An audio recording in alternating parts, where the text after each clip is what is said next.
guys, what is going on? It's back for another week of Duffs to Darts with me, Eddie. What are we going to talk about today? What has happened in this week of golf for me? It's for me to get better. So, as you guys know, I work in my garage. It's kind of the place that I set up, and mostly because I get better Wi-Fi signal there, but also because I get to stand up. I like to be able to stand when I work in my office, my day job, where I used to physically go. It's been a year since I've actually physically gone into the office, but there I had a adjustable desk where I could stand up or sit down. And you guys have heard me talk about that before, if you've been part of the Duffs to Darts series for a while. But during the winter, I work down here in the office, but you can see there's no, all that's here is that other monitor. It's an old TV screen. We don't have that anymore, right? So I've been working in the garage.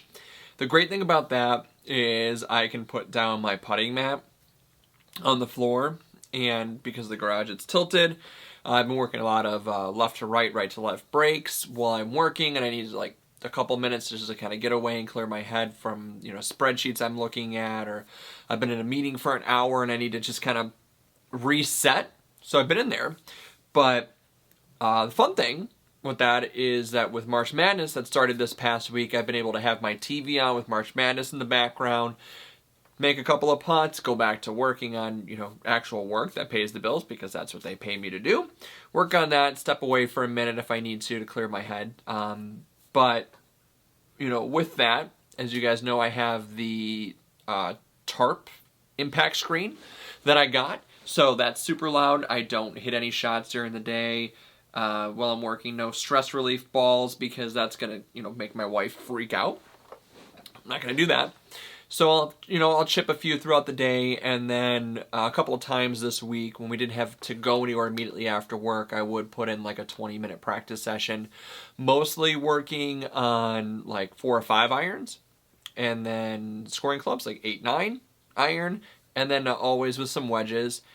It's good that I've been doing that, because this week I, as promised, played 9 holes. Told you guys that I would get out there. I went out to Pinecrest, out in Huntley, Illinois. I did a couple of main course episodes there, and I've actually really enjoyed that track. I'm a big fan of playing there. So it's the last place I played last year before 2020 ended. First place I played last year outside, so I figured, why mess up that tradition that I just started within a year? So I played there. I played with a buddy from high school, Ryan. I haven't seen him in legit 17 years. I mean, seriously, we graduated back in 2004. Have not seen this guy since then. We're never super close in high school or anything like that. You're just more like acquaintances, but he's part of the Golficity group like I am. And if you guys aren't, check out the Golf Podcast on Facebook, the Golficity group. I'm going to let you in. I'm the admin. I'll see you. You come on in. I'm going to let you there. But him and I, have exchanged messages and whatnot. I'm like, hey, buddy, I'm going to go play. Do you want to join me for 9 holes? He's got twins. I think they're going to be 3 years old. So he joined me, went out to Pinecrest. And I'm telling you, the driver has been on point, guys. I've been working on stuff, as you know. Going to the range, working on things, and I'm going to pull it up, actually, right now. Pull up the old shot scope to kind of go over the round with you guys and talk about it. So, as you guys know, I've been going to the range, working on my impact position when I'm hitting with the driver. Not on my body impact position, but actually on the face. Kind of keeping that in mind, trying to get more loft on it. And I'm going to be honest, I actually succeeded at that. The first hole at Pinecrest it's got water at 270. I know with my driver that I'll hit that water, 1, because I've almost done it before, and 2, from just practicing. So I hit a nice 3-wood, 222. Then a little 9 iron, left the face open, pushed it to the right of the green, missed it badly.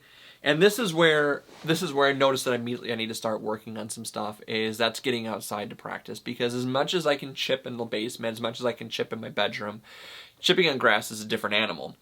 So I chunked a sand wedge. I mean, I chunked it pretty bad. Only hit it 10 yards. if that, and then I had to chip on, and then the putting itself was just atrocious. But second hole was the hole where I hit my longest drive last year of 347, wind to the back, crushed it dead center. Didn't happen this time. I hit a bunker at 250 yards out. And this is where working on those 4 irons and the 5 irons in the garage have helped out, because the sand's really wet, it's really packed down. It really was just kind of sitting on top there. So I hit a nice, easy 4 iron, laid it up, hit a gap wedge onto the green. So now, it's a par 5. I'm green in regulation. And again, putting. Trash. I mean, that was kind of the round, so to speak. I had like 2 putts on one hole, 3 putts on another hole. I didn't 1 putt a single hole. Longest drive of the day was, I'm going through here real quick, guys. Apologize. Was 275 yards on the 5th hole. This is a short par 4. Really should have hit a 3-wood and laid up and played the smart gap wedge into it. Got greedy. Was feeling myself on the driver. He put it and it landed a little bit behind a tree. But luckily I had a window, and practicing like I've been doing, I know that I'm able to get that sandwich spinning, and I was able to get it checked up on the green, and I 2-putted for a par. It was the first par of the year. So overall, for the day, we finished longest drive 276. I was 10 over par, guys, and I had 18 putts. The worst thing about that 10 over par with 18 putts is that I hit the green in regulation. I'd have to look at the stats, and I'll pull it up right here. This will be a cue to myself to pull up the stats. I hit probably 4 greens in regulation, 5 greens in regulation. So I should have been making more pars. I just did not putt well at all. Took me like 6 holes to figure out the speed of the green. They're much faster at the putting green up by the clubhouse than they were on the course, but it's alright. It's early in the year. We'll survive. We'll get on with that. But the highlight of the round wasn't even from me. It was from Ryan. He just got himself a Vokey wedge out of like the PGA Superstore? PGA Tour Superstore, out of like the recycling bin there. He got a Vokey wedge, and it was on the 9th hole. Dude holed out. Had the camera going, so here's what he did. You do that shot. Ryan, that is how you do that shot, buddy. Dude, you hold out! Oh, what? Oh, and I'm recording it! What a shot. Dude! Yes. Wow, that felt good. Dude. Oh, that's what's up. First in my career. First in my career. Dude! Wow. Awesome. You can see, I was probably more excited than he was. I was so happy to see somebody hole out from like 125 yards out. But it's hard to see in that video. I'm watching it with my eyes. I didn't have the camera on. I just had the camera on the green. But I'm watching. His ball like clipped a couple of branches, almost got stuck by the tree, never did. Hit the green, bounced like 2 times, and then just started slowly rolling towards the hole.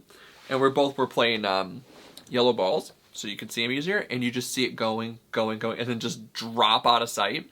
So if you couldn't tell the first time I pulled the clip up, go back, check it out again. You can see the yellow ball just disappear. So that leads me to the next thing with Duffs at Darts is that I played the yellow TP5, the 2019 version, whatever it is that came out. 1 ball the entire round.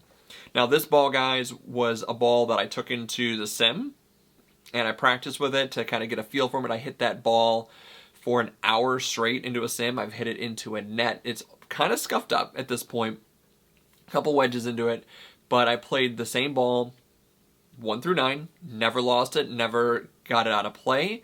Like I said, my score was bad because of putting, not because of off the tee. So very promising goals for this year. Very excited to kind of get the year going, because if I continue to drive the ball like I did this week, keeping it in play, if I miss fairways, so be it, but they weren't missed so bad that it was impossible to play.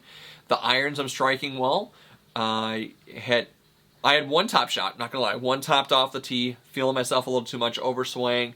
Got the arms going before the hips were turning. It's okay. It's all right. We do that. 1 second. Bourbon of the day. Little sidetrack. Unofficially by Smoke Wagon. If you guys are of legal drinking age, disclaimer. If you're legal drinking age, guys, check out Smoke Wagon. It's like $50 a bottle. It is fantastic bourbon. It's good stuff. Anyways, same ball all the way through. Pretty soon, now that the weather's nice here, I've been able to get outside and whatnot. I'm going to put a call into Steve and find a Monday that works for him. I know he's off those days.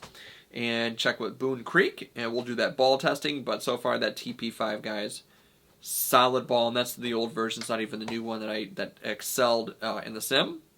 So we've got that. What else? Pitch shots with in the garage golf lab, hitting into the target, focusing on just kind of hitting the same spot over and over again.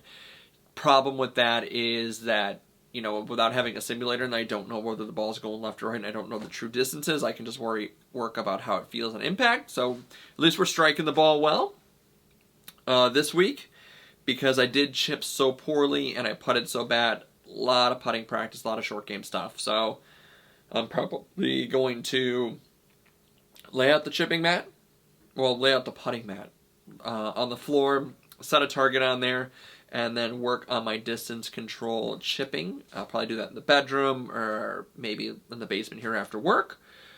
Get that going. But that's about it for this week. Excited I played, got the first round out of the way.